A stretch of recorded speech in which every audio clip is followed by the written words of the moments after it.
Oxidation state of d block elements. അതാണ് ഇനി explain ചെയ്യാൻ പോകുന്നത്. Oxidation state of d block എലമെൻറ്റ്സിൽ നമ്മൾ പറഞ്ഞു ചിലപ്പോൾ നമ്മൾ ഇലക്ട്രോണിനെ കൊടുക്കുന്നു, ഇലക്ട്രോണിനെ മേടിക്കുന്നു, വാലൻസ് ഇലക്ട്രോണിനെ ഡൊണേറ്റ് ചെയ്യുന്നു, ഇലക്ട്രോണിനെ അക്സെപ്റ്റ് ചെയ്യുന്നു. ആ രീതിയിലൊക്കെ കെമിക്കൽ റിയാക്ഷൻസ് നടന്ന കോമ്പൗണ്ട്സ് ഫോം ചെയ്യാം. നമുക്ക് ഓൾറെഡി അറിയാമായിരിക്കും അയണിൻ്റെ ഒക്കെ കേസിൽ. നോക്കിയേ, അയണിൻ്റെ FeCl2 FeCl3 രണ്ട് ടൈപ്പ് ഉണ്ട്. ഏതൊക്കെയാണ്? ഫെറിക്കും ഉണ്ട്, ഫെറസും ഉണ്ട്. ഇനി oxidation state of iron, symbol of Fe iron. എങ്ങനെ ഓക്സിഡേഷൻ സ്റ്റേറ്റ് നമ്മൾ കണ്ടുപിടിക്കുന്നത്? ക്ലോറിൻ്റെ എത്രയാണ്? -1 ആണ്. ഇപ്പം ഓരോന്നിൻ്റെയും നമുക്ക് ഓക്സിഡേഷൻ സ്റ്റേറ്റ് കണ്ടുപിടിക്കണമെങ്കിൽ ഒരു മാർഗ്ഗം എന്താണെന്ന് വെച്ച് കഴിഞ്ഞാൽ, ക്ലോറിൻ്റെ നമുക്കറിയാം എപ്പോഴും ക്ലോറിന് എന്താ ചെയ്യുള്ളൂ, 2-7 എന്ന രീതിയിലാണ് നടക്കുക, 2-8-7 എന്ന രീതിയിൽ നിൽക്കുന്നതുകൊണ്ട് എപ്പോഴും ക്ലോറിന് എന്താ ചെയ്യുള്ളൂ, ഇലക്ട്രോണിനെ അക്സെപ്റ്റ് ചെയ്യാൻ ശ്രമിക്കുള്ളൂ. ഒരിക്കലും ആ 7 ഇലക്ട്രോൺസിനെ ലോസ് ചെയ്തിട്ട് അതിൻ്റെ സ്റ്റെബിലിറ്റി വരുത്താനായിട്ട് ശ്രമിക്കില്ല. എപ്പോഴും എങ്ങനെയായിരിക്കും, ഒക്ടറ്റ് കംപ്ലീറ്റ് ചെയ്യാൻ വേണ്ടിയിട്ട് ആ ഒരു ഇലക്ട്രോണിനെ അക്സെപ്റ്റ് ചെയ്യുമായിരിക്കും ചെയ്യുന്നത്. അപ്പോൾ ക്ലോറിൻ എന്ന് പറയുന്നത് എപ്പോഴും എങ്ങനെയാണ്, ഒരു ഇലക്ട്രോണിനെ അക്സെപ്റ്റ് ചെയ്യുമ്പോൾ അതിൻ്റെ ചാർജ് എന്താണ്, -1 ആണ്. ഈ -1 എത്ര ഇലക്ട്രോൺസ് ഉണ്ട്? Cl2 എന്നല്ലേ കൊടുത്തേക്കുന്നത്. അപ്പോൾ -1 × 2 എത്രയാണ്?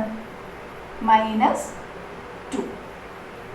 ഇനി Feയുടെ കണ്ടുപിടിക്കണമെങ്കിൽ എത്രയേ ഉള്ളൂ, ഇവിടെ കിടക്കുന്ന നമ്പറും ഇത് ഈ -2 കൂടി ആഡ് ചെയ്ത് കഴിഞ്ഞാൽ എന്തായിരിക്കണം, 0 ആയിരിക്കണം. ഇവിടെ Feയുടെ നമ്പറും ഈ Clൻ്റെ നമ്പറും കൂടി ആഡ് ചെയ്ത് കഴിഞ്ഞാൽ എപ്പോഴും എത്ര കിട്ടണം, 0 കിട്ടണം. അതുകൊണ്ട് ഇവിടെ എത്രയായിരിക്കും അപ്പോൾ അയണിൻ്റെ ഓക്സിഡേഷൻ സ്റ്റേറ്റ്? +2 ആയിരിക്കും. അത് ഓർത്തിരുന്നോളാം. FeCl2ൽ Clൻ്റെ എന്ന് പറയുമ്പോൾ എപ്പോഴും എങ്ങനെയായിരിക്കും, -1 ആണ്. ഞാനിവിടെ Cl2 ആയതുകൊണ്ടായിട്ട് -2 എഴുതിയത്. ശരിക്കും -1 എന്നാണ് എഴുതേണ്ടത്, മനസ്സിലാവാൻ വേണ്ടി -2 എന്ന് എഴുതിയതേ ഉള്ളൂ. -2 ദെൻ അപ്പോൾ അതിൻ്റെ എത്രയായിരിക്കും, +2. +2 -2 കൂടെ ആഡ് ചെയ്യുമ്പോൾ എത്രയായിരിക്കും, 0 ആയിരിക്കും. അപ്പോൾ ഓക്സിഡേഷൻ സ്റ്റേറ്റ് ഓഫ് FeCl2ൽ എത്രയായിരിക്കും ഉണ്ടോ?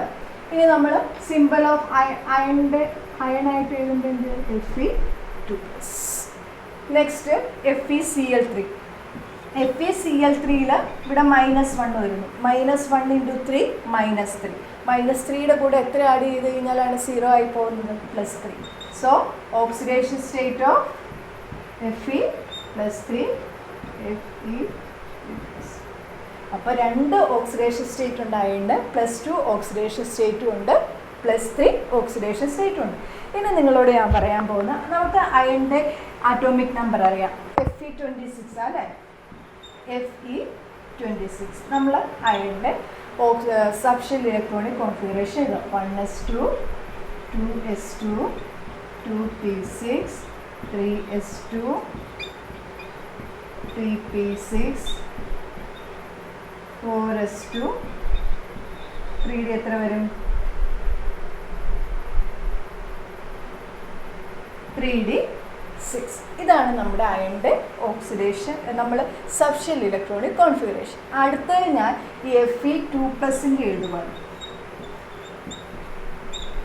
Fe2+ൻ്റെ എഴുതുമ്പോൾ എന്താ സംഭവിക്കുന്നതെന്ന് വെച്ച് കഴിഞ്ഞാൽ 1s2 2s2 2p6 3s2 3p6 ആര് കാണത്തില്ല, നമ്മുടെ 4s2 കാണത്തില്ല. ആ 2 ഇലക്ട്രോൺ പോയി കഴിഞ്ഞാൽ ആരെ കാണത്തുള്ളൂ, 3d6.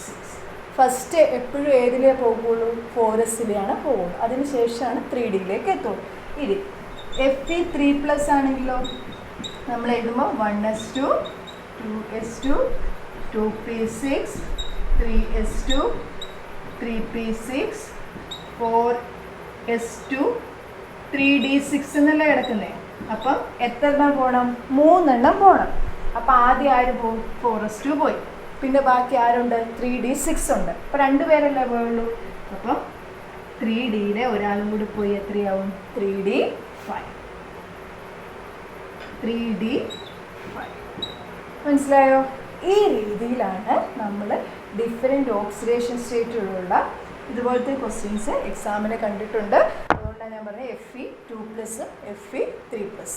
Fe2+ എന്ന് പറയുമ്പോൾ 4sലെ 2 ഇലക്ട്രോൺ പോകും.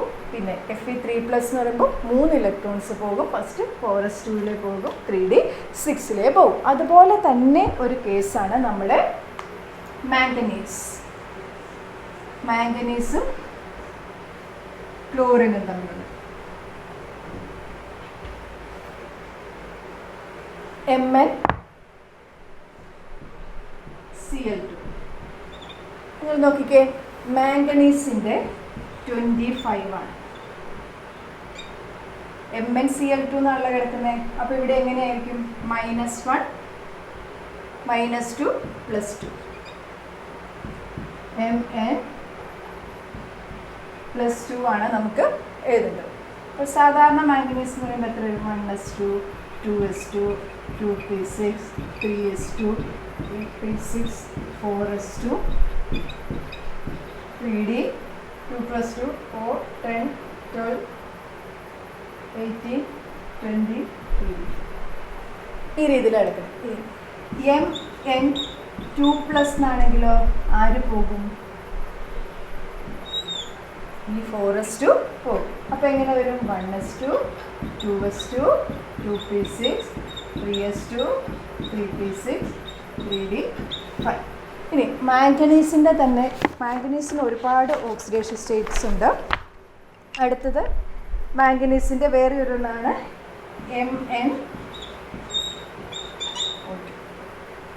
MnO2. ഓയുടെ എത്രയാണ്? നമുക്കറിയാം ഓക്സിജൻ്റെ 8 ആണ്, 2 6 ആണ്. എപ്പോഴും ഓക്സിജൻ എന്തിനു വേണ്ടിയിട്ട് ശ്രമിക്കുകയുള്ളൂ? ഇലക്ട്രോണിനെ അക്സെപ്റ്റ് ചെയ്യാനായിട്ട് ശ്രമിക്കുകയുള്ളൂ. അപ്പോൾ ഇവിടെ -2 വരും. -2 × 2 + 2. അപ്പോൾ ഇവിടെ എത്ര? -2 × 2 + -4. ഇവിടെ എത്ര വരും? +4. അപ്പോൾ Mn എങ്ങനെയായിരിക്കും? Mn+4 നമ്മൾ എഴുതുന്നത് എങ്ങനെയായിരിക്കും? 1s2 2s2 2p6 3s2 3p6 4s2 പോയി. പിന്നെ ആരും കൂടി പോകുന്നു? 4 പേര് പോയി കഴിയുമ്പോൾ 1s2 2s2 2p6 3s2 3p6 3d3. ഇനി വേറെ ഒരു ഓക്സിഡേഷൻ സ്റ്റേറ്റ്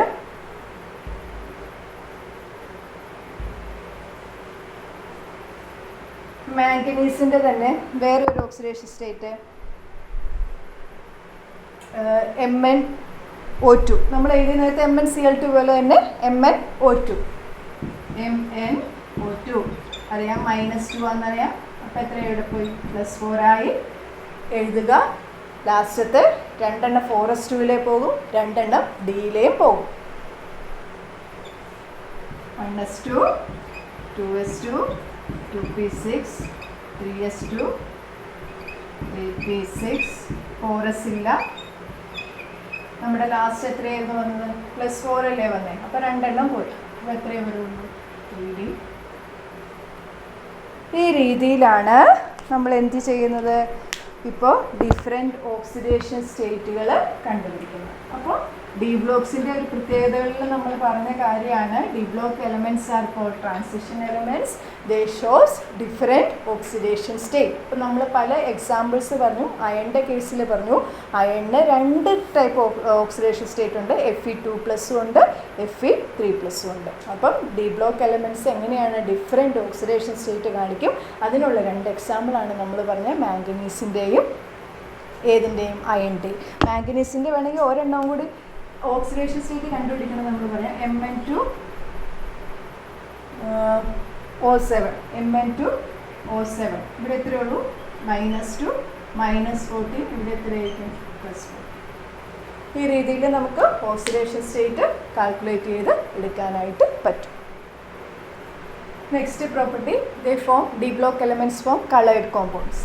അതായത് നമ്മുടെ copper sulphate, cobalt nitrate, potassium permanganate, ഇതൊക്കെ കളേർഡ് കോമ്പൗണ്ട്സ് ആണ്. എപ്പോഴും എങ്ങനെയാണ് കളേർഡ് കോമ്പൗണ്ട്സ് വരുന്നത്? ഡി ബ്ലോക്ക് എലമെൻറ്റ്സുമായിട്ട് കമ്പയർ ചെയ്ത് കഴിയുമ്പോഴാണ് കളേർഡ് കോമ്പൗണ്ട്സ് കാണുന്നത്. കളേർഡ് കോമ്പൗണ്ട്സ് കാണാനുള്ള കാരണം എന്താ? Presence of transition metal ions. ആ കോമ്പൗണ്ടിൽ എന്തുണ്ട്? ട്രാൻസിഷൻ മെറ്റൽ അയൺസിൻ്റെ പ്രസൻസ് കാണിക്കുന്നതുകൊണ്ടാണ് ഡി ബ്ലോക്ക് എലമെൻറ്റ്സ് എന്ത് കാണിക്കുന്നത്? കളേർഡ് കോമ്പൗണ്ട്സ് ഫോം ചെയ്യിക്കുന്നത്. നിങ്ങൾ 2-3 എക്സാമ്പിൾസും ഓർത്തിരിക്കുക. ഇനി നമുക്ക് ഡി ബ്ലോക്ക് എലമെൻറ്റ്സിൻ്റെ ഒരു അടുത്ത പ്രോപ്പർട്ടി എന്ന് പറയുമ്പോൾ നമുക്ക് വേണമെങ്കിൽ പറയാവുന്ന the catalytic property of transition elements ആണ്. കാറ്റലിറ്റിക് പ്രോപ്പർട്ടി എന്ന് പറഞ്ഞാൽ നമ്മളൊരു റിയാക്ഷനിൽ കാറ്റലിസ്റ്റ് ആഡ് ചെയ്യുന്നു. പോസിറ്റീവ് കാറ്റലിസ്റ്റും ഉണ്ട്, നെഗറ്റീവ് കാറ്റലിസ്റ്റ് ഉണ്ട്. അതൊക്കെ നിങ്ങൾ +1 +2 പഠിക്കും. നമ്മളൊരു റിയാക്ഷനിൽ കാറ്റലിസ്റ്റ് ആഡ് ചെയ്യുന്നു. എന്തിനു വേണ്ടിയിട്ടാണ് കാറ്റലിസ്റ്റ് ആഡ് ചെയ്യുന്നത്? അതായത് കാറ്റലിസ്റ്റ് നമ്മൾ ആഡ് ചെയ്യുന്നത് എന്തിനാണെന്ന് വെച്ച് കഴിഞ്ഞാൽ റിയാക്ഷൻ്റെ സ്പീഡ് ഇൻക്രീസ് ചെയ്യുന്നു. പക്ഷേ അതിൻ്റെ ഒരു സ്പീഡിനെ മാത്രമേ എന്ത് അഫക്റ്റ് ചെയ്യുള്ളൂ, കാറ്റലിസ്റ്റ് അഫക്റ്റ് ചെയ്യുള്ളൂ. അപ്പോൾ ഈ ട്രാൻസിഷൻ എലമെൻസിൻ്റെ കൂടെയാണ് ആരും വരുന്നത്, കൂടുതലായിട്ട് നമ്മൾ യൂസ് ചെയ്യുന്ന കാറ്റലിസ്റ്റുകൾ വരുന്നത് എവിടെയാണ്, ഡി ബ്ലോക്ക് എലമെൻസിലാണ് വരുന്നത്. അപ്പോൾ കാറ്റലിസ്റ്റ് എന്ന് പറഞ്ഞിട്ടുണ്ടെങ്കിൽ റിയാക്ഷൻ്റെ സ്പീഡ് മാത്രമേ എന്ത് ചെയ്യിക്കുള്ളൂ, ഇൻക്രീസ് ചെയ്യിക്കുള്ളൂ. അല്ലാതെ അത് കെമിക്കൽ റിയാക്ഷനിൽ എന്ത് ചെയ്യത്തില്ല, അഫക്റ്റ് ചെയ്യത്തില്ല. അതിൻ്റെ പ്രോപ്പർട്ടീസിലൊന്നും എന്ത് ചെയ്യത്തില്ല, ഡിഫറൻസ് വരത്തില്ല. ജസ്റ്റ് നമ്മൾ ആ റിയാക്ഷൻ്റെ സ്പീഡ് കൂടാനായിട്ട് യൂസ് ചെയ്യുന്ന ഒന്നാണ് എന്തെന്ന് പറയുന്നത്, കാറ്റലിസ്റ്റ്. അപ്പോൾ നമ്മുടെ ഡി ബ്ലോക്ക് എലമെൻസിൽ ആരും ഉണ്ട്, ഈ കാറ്റലിസ്റ്റും ഉണ്ട്. നമ്മുടെ വനേഡിയം പെൻറ്റോക്സൈഡ് അറിയാമായിരിക്കും. നമ്മൾ വനേഡിയം പെൻറ്റോക്സൈഡൊക്കെ കാറ്റലിസ്റ്റായിട്ട് യൂസ് ചെയ്യുന്നുണ്ട്. പിന്നെ നമ്മുടെ സ്പോഞ്ചി അയൺ, ഇതൊക്കെ കാറ്റലിസ്റ്റായിട്ട്. ഈ സ്പോഞ്ചി അയണും വനേഡിയം പെൻറ്റോക്സൈഡും ഒക്കെ ഏതിൽ വരുന്നതാണ്, ഡി ബ്ലോക്ക് എലമെൻസിൽ വരുന്നതാണ്. ഏത്, ഈ കാറ്റലിസ്റ്റുകളും. ഇപ്പോൾ ഡി ബ്ലോക്ക് എലമെൻസിൻ്റെ പ്രോപ്പർട്ടീസ് നമ്മൾ പറഞ്ഞു, ഓൾ മെറ്റൽസ് ആയിരിക്കും. പിന്നെയോ ഡി ബ്ലോക്ക് എലമെൻറ്റ്സ് എങ്ങനെയായിരിക്കും, കളേർഡ് കോമ്പൗണ്ട്സ് ആയിരിക്കും ഫോം ചെയ്യിക്കുന്നത്. പിന്നെയോ d block elements different oxidation state കാണിക്കുന്നു. പിന്നെയോ ഡി ബ്ലോക്ക് എലമെൻറ്റ്സിന് catalytic property of transition element, അതായത് അതിൻ്റെ അകത്ത് എന്തും ഉണ്ട്, കാറ്റലിസ്റ്റുകളും ഉണ്ട്. റിയാക്ഷൻ്റെ സ്പീഡ് കൂടാനായിട്ട് നമ്മൾ ആഡ് ചെയ്യുന്ന കാറ്റലിസ്റ്റുകളും ഉണ്ട്.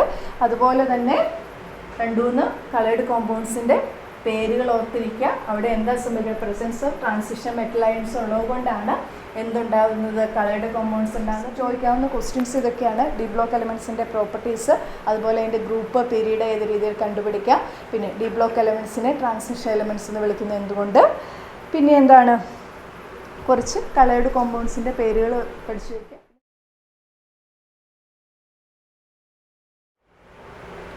F block elements. F block elements എന്ന് പറഞ്ഞിട്ടുണ്ടെങ്കിൽ നമ്മുടെ പീരിയോഡിക് ടേബിളിൽ നിങ്ങൾക്ക് കാണാം ലന്താനം, ആക്ടീനിയം. 2 എലമെൻറ്റ്സിനെ കണ്ടല്ലോ, LAAC, അതായത് ലന്താനം, ആക്ടീനിയം. ഇപ്പോൾ പീരിയോഡിക് ടേബിൾ നോക്കി കഴിഞ്ഞാൽ കാണാം, നമുക്കൊരു 56 കഴിഞ്ഞ് പിന്നെ 72-ലാണ് പോകുന്നത്. അതുപോലെ 80 കഴിഞ്ഞ് കഴിഞ്ഞാൽ 104-ലാണ് പോകുന്നത്. അപ്പോൾ അതിൻ്റെ ബാക്കിയുള്ള എലമെൻറ്റ്സ് എവിടെയാണ്, ആ ബാക്കി സെറ്റ് ഓഫ് എലമെൻറ്റ്സ് ആണ് ലാസ്റ്റ് 2 ബ്ലോക്കായിട്ട് കൊടുത്തേക്കുന്നത്. അതായത് ലാന്തനൈഡ്സും ആക്ടിനൈഡ്സും. അതായത് ലന്താനത്തിന് ശേഷം വരുന്ന എലമെൻറ്റ്സിനെ നമ്മൾ പറയും ലാന്തനൈഡ്സ് എന്നും, ആക്ടീനിയത്തിന് ശേഷം വരുന്ന എലമെൻറ്റ്സിനെ നമ്മൾ എന്തെന്നും പറയും, ആക്ടിനൈഡ്സ് എന്നും പറയും. അപ്പോൾ 2 ഗ്രൂപ്പുണ്ട്, ലാന്തനൈഡ്സും ഉണ്ട്, ആക്ടിനൈഡ്സും ഉണ്ട്. ഈ ലാന്തനൈഡ്സിനെയും ആക്ടിനൈഡ്സിനെയാണ് നമ്മൾ എന്തെന്ന് പറയുന്നത്, എഫ് ബ്ലോക്ക് എലമെൻറ്റ്സ് എന്ന് പറയുന്നത്. ഈ എഫ് ബ്ലോക്ക് എലമെൻറ്റ്സിൻ്റെ നമ്മൾ ഡി ബ്ലോക്ക് എലമെൻറ്റ്സിൻ്റെ കേസ് പറഞ്ഞപ്പോൾ പറഞ്ഞു ലാസ്റ്റ് ഇലക്ട്രോൺ എൻ്റർ ചെയ്യുന്ന പെനൾട്ടിമേറ്റ് ഷെല്ലിലായിരിക്കും എന്ന് പറഞ്ഞു അല്ലേ, വാലൻ ഷെല്ലിന് തൊട്ട് മുന്നേയുള്ള ഷെല്ലിൽ.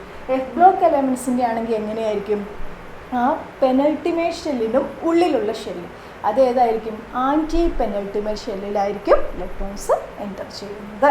അതാണ് എഫ് ബ്ലോക്കിൻ്റെ ഒരു പ്രത്യേകത. ഇനി എഫ് ബ്ലോക്കിൻ്റെ പീരീഡും ഗ്രൂപ്പ്സും അങ്ങനെയൊന്നും കണ്ടുപിടിക്കപ്പെട്ടില്ല, അങ്ങനെ പറയുന്നില്ല നമ്മൾ. അപ്പോൾ ഒന്നുകൂടി പറയാം. First s block elements. S block എലമെൻറ്റ്സിൽ 1 and 2 ആണ്. ലാസ്റ്റ് ഇലക്ട്രോൺ എൻ്റർ ചെയ്യുന്നത് എസ് സബ് ഷെല്ലിലാണ്. നോക്കിക്കഴിഞ്ഞാൽ hydrogen, lithium, sodium, potassium, rubidium, caesium, francium, first group elements, then second group elements, then third, 4, 5, 6, 7, 8, 9, 10, 11, 2. 1 and 2 S block, then 3 to 12 D block, then 13 to 18 P block. Then S and P block elements are called representative elements. Then D block elements are called transition elements. Last 2 ബ്ലോക്കുകളുണ്ട്, അത് ലാന്തനൈഡ്സും ആക്ടിനൈഡ്സും. അതേതാണ് F block elements. അപ്പം ഇവിടെ last electron S sub shell, ഇവിടെ P sub shell, ഇവിടെ penultimate ഷെല്ലിൽ D, then ഇവിടെ anti penultimate shell. ഇത്രയാണ് നമ്മുടെ ബ്ലോക്കുകളെ കുറിച്ച് പറയാനുള്ളത്. പിന്നെ എഫ് ബ്ലോക്കിൻ്റെ കേസസിൽ നമുക്ക് പറയാം മോണസൈറ്റ്, തോറിയം, അങ്ങനെയുള്ള മിനറൽസ് ഒക്കെ ഇല്ല, അതൊക്കെ ഏതിലാണ് വരുന്നത്, ഈ എഫ് ബ്ലോക്ക് എലമെൻറ്റ്സിൻ്റെ കൂടെയാണ് വരുന്നത്. ഈ ചാപ്റ്റർ എല്ലാവർക്കും മനസ്സിലായി എന്ന് വിചാരിക്കുന്നു. എന്തെങ്കിലും ഡൗട്ട് ഉണ്ടെങ്കിൽ കമൻറ്റ് ബോക്സിൽ ഇടുക, അതിന് ഞാൻ മറുപടി തരുന്നതായിരിക്കും. ഇനി ഈ ചാനൽ സബ്സ്ക്രൈബ് ചെയ്യാത്തവർ ഇപ്പോൾ തന്നെ സബ്സ്ക്രൈബ് ചെയ്യുക, ബെൽ ബട്ടൺ അമർത്തുക.